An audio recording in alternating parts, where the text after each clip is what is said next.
Hello students, good morning. Raghav ज्ञान सागर में आप सभी का स्वागत है। आई होप आप सभी अच्छे होंगे और अपने एग्ज़ाम्स की प्रिपरेशन में लगे हुए होंगे। इसे कंटिन्यू रखें, हौसला रखें फ्रेंड्स, जीत आपकी होगी।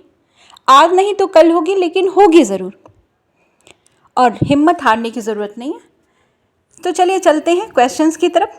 आज हम लेकर के आए हैं बायो के क्वेश्चंस, जो मानव रोगों से संबंधित है और वो भी आनुवांशिक रोगों से संबंधित है। तो क्वेश्चन नंबर 1 आपकी स्क्रीन पर है। रोग कितने प्रकार के होते हैं?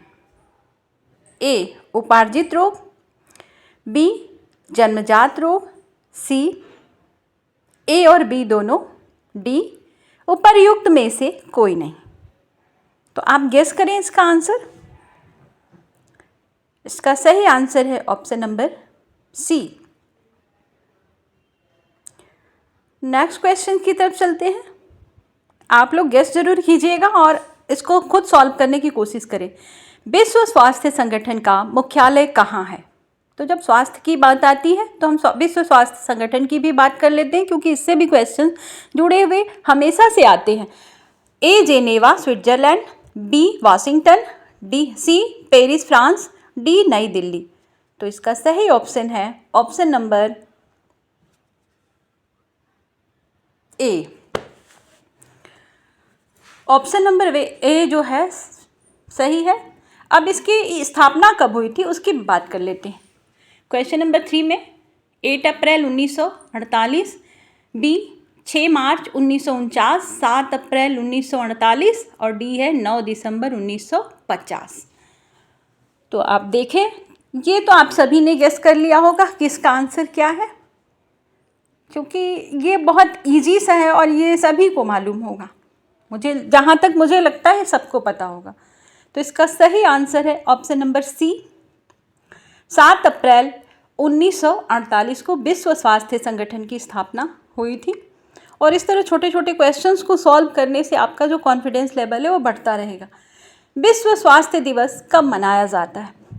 8 अप्रैल, बी 10 मार्च, सी 27 अप्रैल, डी 7 अप्रैल। तो इसका सही आंसर है ऑप्शन नंबर डी। 7 अप्रैल को विश्व स्वास्थ्य दिवस मनाया जाता है। ऐसे रोग जो पीढ़ी दर पीढ़ी आगे बढ़ते हैं क्या कहलाते हैं? ए आनुवांशिक विकार, यहाँ पर मिसप्रिंटिंग है, अनुवांशिक नहीं आनुवांशिक। बी मेंडेलियन विकार, सी प्रदूषण जनित विकार और डी जो है ए और बी दोनों। तो इसका सही ऑप्शन है ए और बी दोनों, मतलब ऑप्शन नंबर डी, क्योंकि मेंडेलियन विकार जो आनुवांशिक विकार का ही एक प्रकार है। आनुवांशिक विकार का ही एक प्रकार है। हीमोफीलिया के संबंध में विचार करें। शाही रोग, लिंग गुणसूत्र संलग्न रोग, रक्त का थक्का नहीं जमता। तो इसका सही आंसर देखिए शाही रोग है। क्यों है? क्योंकि ये अधिकतर ब्रिटेन के जो राजशाही परिवार था उन्हीं में पाया जाता है, तो इसलिए इसका नाम पड़ गया। और रक्त का थक्का भी इसमें नहीं जमता इस रोग में, और गुणसूत्रों से संबंधित रोग है, इस वजह से चारों के चारों सही ऑप्शंस हैं। आते हैं नेक्स्ट क्वेश्चन पर। क्वेश्चन नंबर 7 की तरफ चलते हैं।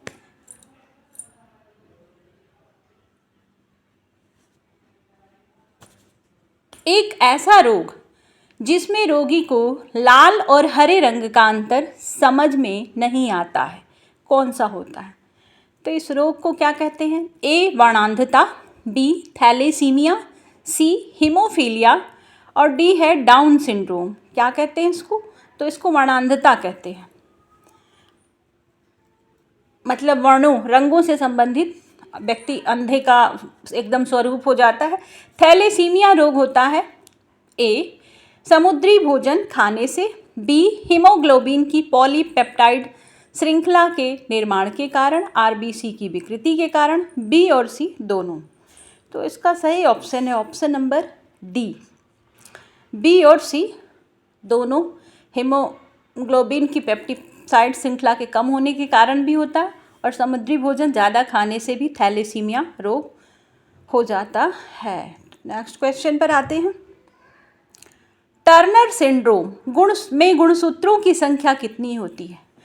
तो अमूमन मानव में गुणसूत्रों की संख्या होती है 46, लेकिन यहाँ पर 45 हो जाती है। टर्नर सिंड्रोम में गुणसूत्रों की संख्या कम हो जाती है, इसी कारण यह एक रोग के रूप में जाना जाता है और कई सारी इसके लक्षण हैं। आते हैं अगला, क्लाइनफेल्टर सिंड्रोम के संबंध में विचार करें। यह पुरुष में होता है, गुणसूत्र संख्या इसमें 47 होती है, मंगोली जड़ता होती है, ए और बी दोनों। तो इसका सही ऑप्शन है ऑप्शन नंबर डी।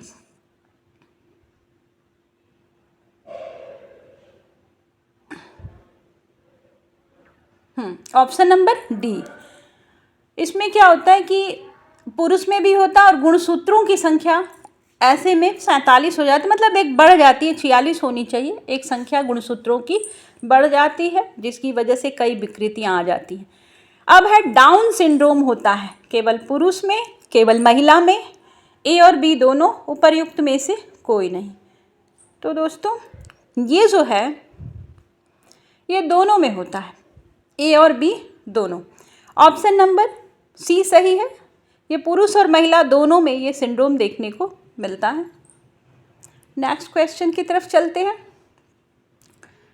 ट्रिसोमी 13 किस रोग को कहते हैं? Patau syndrome, Edward syndrome, Down syndrome, काई2 चैट सिंड्रोम। तो इसका सही आंसर है option number A, Patau syndrome. Next question पर आते हैं। मानव में मिनीमाटा रोग क्यों होता है? तांबे के कारण होता है, पारे के कारण, नाइट्रेट के कारण, या उपर्युक्त में से कोई नहीं? तो इसका सही आंसर है ऑप्शन नंबर बी। ये पारे के कारण मनुष्य का जो तंत्रिका तंत्र होता है वो प्रभावित हो जाता है बहुत ज़्यादा पारे के कारण, इस वजह से मिनीमाटा रोग होता है। Next question, blue baby syndrome क्यों होता है? तांबे की विषाक्तता, बी नाइट्रेट के कारण, कैडमियम के कारण, आर्सेनिक के कारण। तो इसका सही आंसर है ऑप्शन नंबर बी, नाइट्रेट के कारण। तो मिलते हैं नेक्स्ट वीडियो में, तब तक के लिए गुड बाय।